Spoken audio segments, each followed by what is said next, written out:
Bonsoir à tous et bienvenue à cette édition d'information sur les antennes de Numérica Télévision. D'abord les titres: Kyakwama Kyakiziki et Freddy Matungulu suspendus de la dynamique de l'opposition. La décision est tombée ce samedi en fin d'après-midi. Il est reproché à Gilbert Kyakwama la violation flagrante du principe rotatif de la modération de la plateforme. Entre-temps, la dynamique projette une messe d'action de grâce en mémoire des victimes de la semaine du 19 au 25 janvier 2015. Vous suivrez dans cette édition la déclaration lue par le modérateur Claudel Loubaya. Entre-temps, au centre interdiocésain, le mot de désignation du Premier ministre parmi les points qui divisent encore les délégués ce jour. La plénière prévue a été reportée pour demain dimanche. Des sources proches de la Senco, on apprend que c'est demain que les délégués vont clôturer donc les assises, notamment l'arrangement particulier. Et ce samedi, la majorité s'est réunie avec l'opposition Faden House. Mesdames et messieurs, bienvenue à cette édition du journal et merci de suivre Numérica Télévision. Vous avez raison. Je vous le disais tout à l'heure, plus rien ne va au sein de la dynamique de l'opposition. La plateforme vient de suspendre Gilbert Kyakwama Kyakiziki et Freddy Matungulu de toute activité au sein de la dynamique de l'opposition. Gilbert Kyakwama est reproché de n'avoir pas facilité la remise et reprise au poste de modérateur avec son successeur Claudel André Loubaya. Entre-temps, la dynamique compte organiser la semaine prochaine une messe d'action de grâce en mémoire des victimes de la semaine du 19 au 25 janvier 2015. Claudel André Loubaya au micro de Doudou Kassouba. La dynamique de l'opposition rend un hommage appuyé à tous nos martyrs de la liberté et de la démocratie qui sont tombés, à tous nos compatriotes blessés qui garderont longtemps les stigmates de leur lutte héroïque, ainsi qu'à tous nos camarades qui sont toujours en prison suite à ces événements. 3. À tous les membres de la dynamique, présentent leur respect sincère, tout en espérant, s'agissant particulièrement de ceux qui sont encore en prison, qu'ils pourront bénéficier très rapidement de leur liberté à la faveur de la décrispation politique née de la signature le 31 décembre dernier de l'accord politique global et inclusif du centre interdiocésain. 4. Dans cette perspective, la dynamique de l'opposition informe l'opinion qu'elle organisera une messe d'action de grâce la semaine prochaine pour commémorer toutes les victimes de la semaine du 19 au 25 janvier 2015. Le jour, la date et les lieux seront communiqués par voie de presse. Que Dieu bénisse la République démocratique du Congo et son vaillant peuple. Selon le communiqué suspendant Kyakwama Kyakiziki et Freddy Matungulu, la dynamique constate que les comportements et attitudes de M. Kyakwama Kyakiziki constituent des actes d'indiscipline caractérisés qui violent les principes et valeurs inscrits dans le contrat de confiance. Constatant que les agissements de Kyakwama Kyakiziki ont bénéficié de la cohérité de M. Freddy Matungulu, qui pour sa part s'est en outre illustré par la manipulation et la sournoiserie. Il leur est donc interdit de pouvoir se prononcer au nom de la dynamique de l'opposition, c'est-à-dire il leur est interdit d'agir au nom et pour le compte de la dynamique et de participer à ces travaux. Le communiqué est signé par les signataires, les membres de la dynamique. Nous avons donc tenté de joindre Kyakwama Kyakiziki et Freddy Matungulu. Sans succès, nous y reviendrons dans nos prochaines éditions d'information.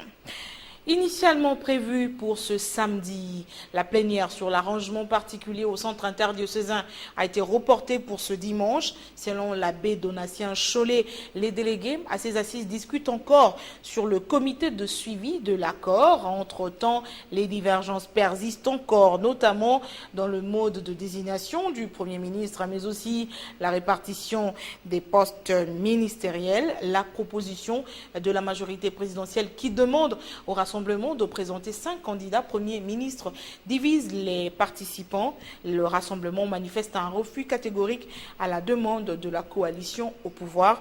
On écoute Valentin Moubake, Vital Kamere et Steve Bikaï.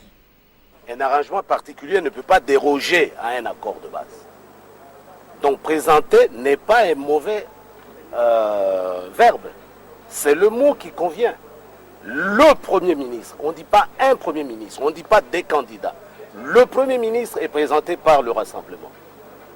Et le chef de l'État n'a plus qu'à le nommer conformément à l'article 78 de la Constitution. C'est ce qui est stipulé dans l'accord. Le président Tshisekedi attend que le chronogramme de toutes les activités soit adopté dans le cadre de l'arrangement particulier et il y aura une date au cours de laquelle l'actuel Premier ministre doit démissionner. Il y aura ensuite une date au cours de laquelle le Premier ministre sera présenté par le président Tshisekedi et il y aura une date au cours de laquelle le président de la République va nommer ce Premier ministre-là. C'est vrai, pour l'harmonie à la tête de l'État, il ne faut pas qu'il y ait des conflits entre le Premier ministre et le chef de l'État. On doit toujours laisser un peu une marge de manœuvre au président de la République pour pouvoir choisir un Premier ministre qui va marcher avec lui dans la même vision. Mais tout ça, ça fait partie du débat, des négociations. Je pense qu'on va finir par s'entendre. Il y a des critères qui ont été arrêtés. Par exemple, on peut présenter les gens par ordre hiérarchique. Premier choix, deuxième et troisième. Dans le cadre de la recherche de la cohésion nationale, je pense que le président pourrait tenir compte du premier choix. Mais quand on donne un seul candidat, ça donne un peu l'impression d'une investiture plébiscite comme ça. Ça peut aussi froisser le chef de l'État.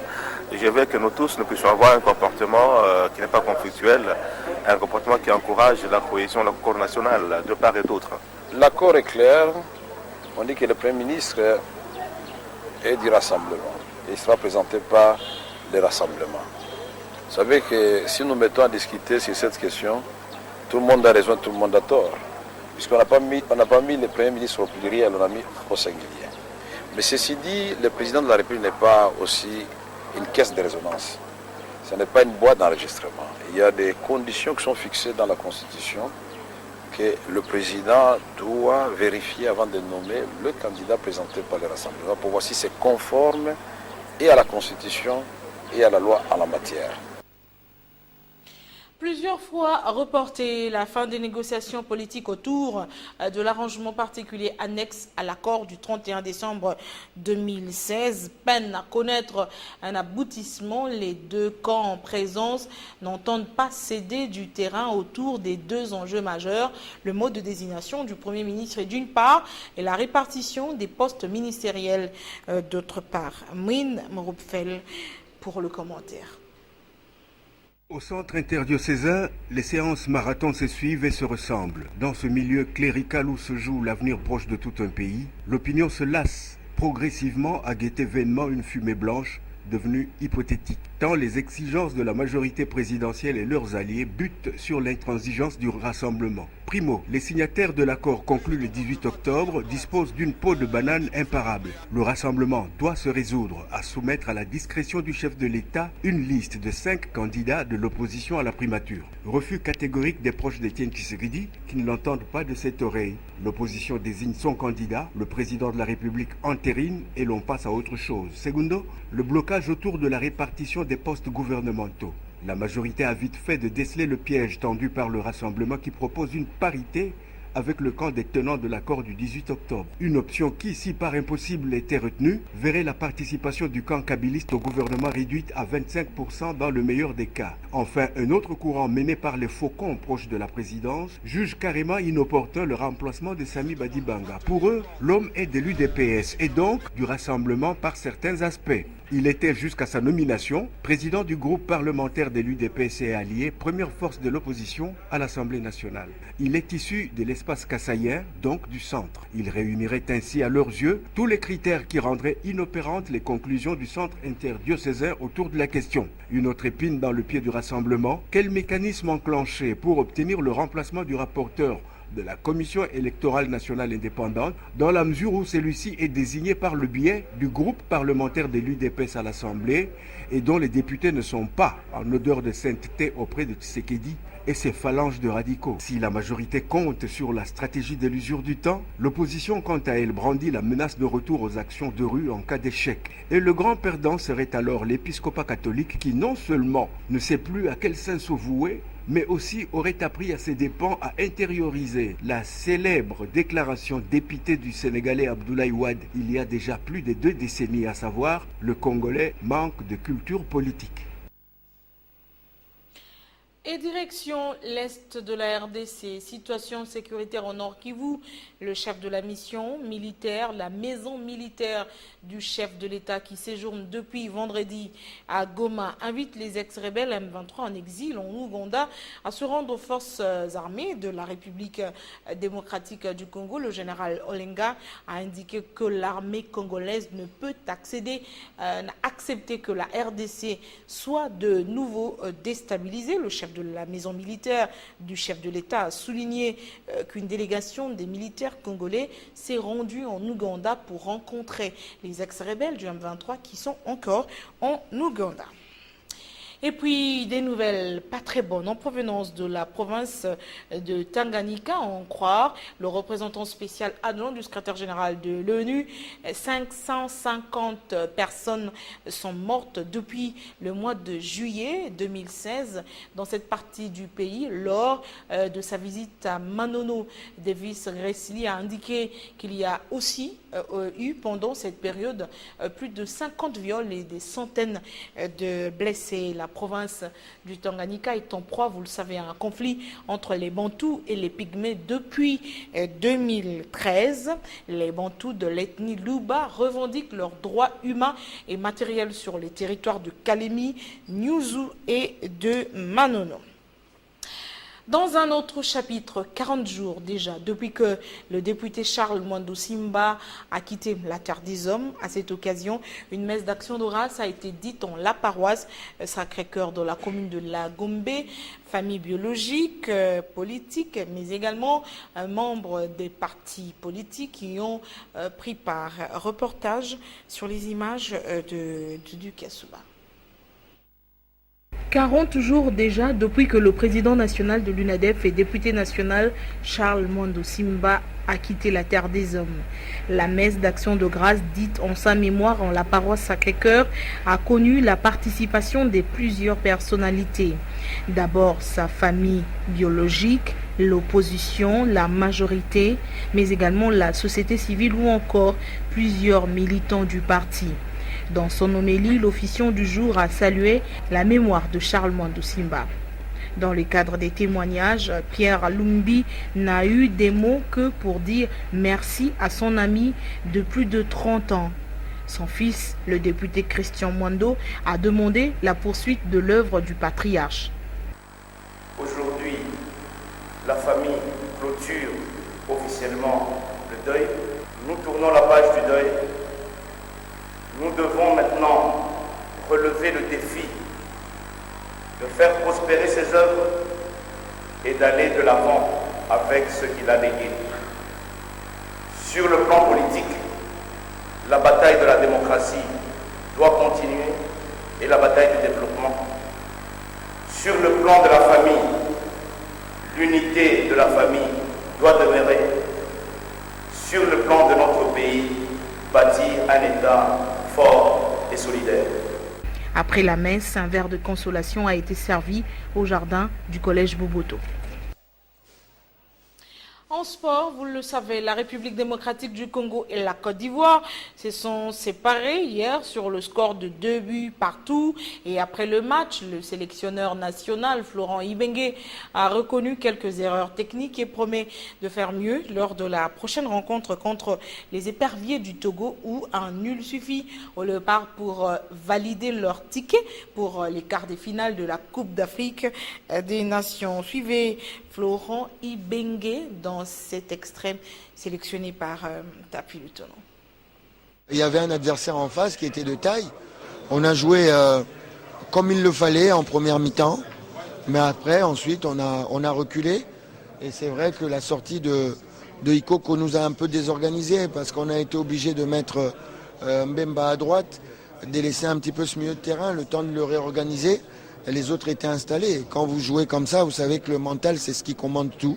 Et quand vous avez une équipe qui a pris l'ascendant mentalement, c'est un peu compliqué de renverser la tendance. Je pense. On avait décidé de jouer comme ça contre le Maroc. Le Maroc ne joue pas de la même façon que la Côte d'Ivoire. Donc il fallait jouer différemment. Il faut s'adapter par rapport à ça.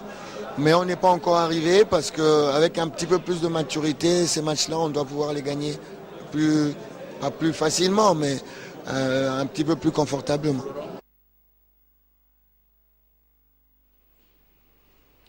Et à Kinshasa, les sportifs restent optimistes quant à la qualification des Léopards de la République démocratique du Congo au quart de finale de la Coupe d'Afrique des Nations. Mais ils invitent le sélectionneur national, Florent Ibenge, à plus de prudence pour le prochain match afin d'éviter le piège du Togo. Yannick Mbouyamba et Serge Mitilési, reportage.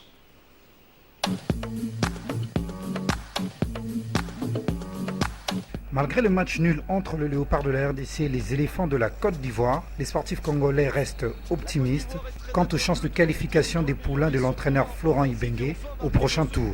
En tout cas, pour la journée d'hier, les Léopards, vraiment, ils ont montré leur force, de quoi ils sont capables.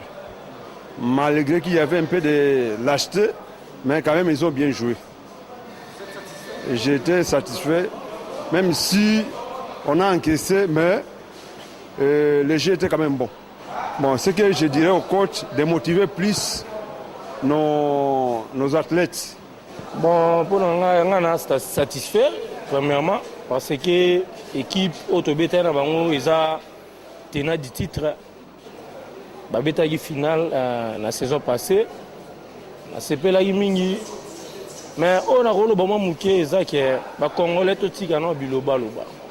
Certains sportifs congolais n'ont pas du tout apprécié les résultats nuls. Pour eux, la victoire était à la portée des Léopards. Il faut qu'il y ait la manière de marcher avec cette équipe. Moi, j'ai prédit, j'ai dit même à mon épouse que nous allons gagner 2-1. Mais à la deuxième mi-temps, au lieu que Florent Ibenge prenne la précaution de changer des joueurs, ceux qui peuvent travailler avec le meilleur là, le professionnel Mokani. Il devait changer Mokani, il doit lui prendre les jeunes parce que Mokani c'était meilleur, il a travaillé à la première mi-temps, il devait laisser la deuxième mi-temps aux trop jeunes. Les Léopards n'ont besoin qu'un match nul devant le Togo pour valider leur ticket pour le quart de finale. Et le premier but du match pour la République démocratique du Congo, certains s'étonnaient. En dehors de nos frontières, Yaya Jammeh a annoncé à la télévision d'État gambienne qu'il allait quitter le pouvoir après des discussions des dernières heures avec les médiateurs et sous la menace d'une intervention militaire ouest-africaine. Cette médiation de la dernière chance était menée à Banjul par les présidents guinéens Alpha Condé et mauritanien Mohamed Ould Abdel Aziz. Les tractations tournent autour d'un point de chute pour son exil et des conditions qui doivent accompagner cet exil. C'est cette brève gambienne donc, qui vient mettre fin à cette édition sur les antennes de Numérica Télévision. Merci beaucoup de nous avoir suivis.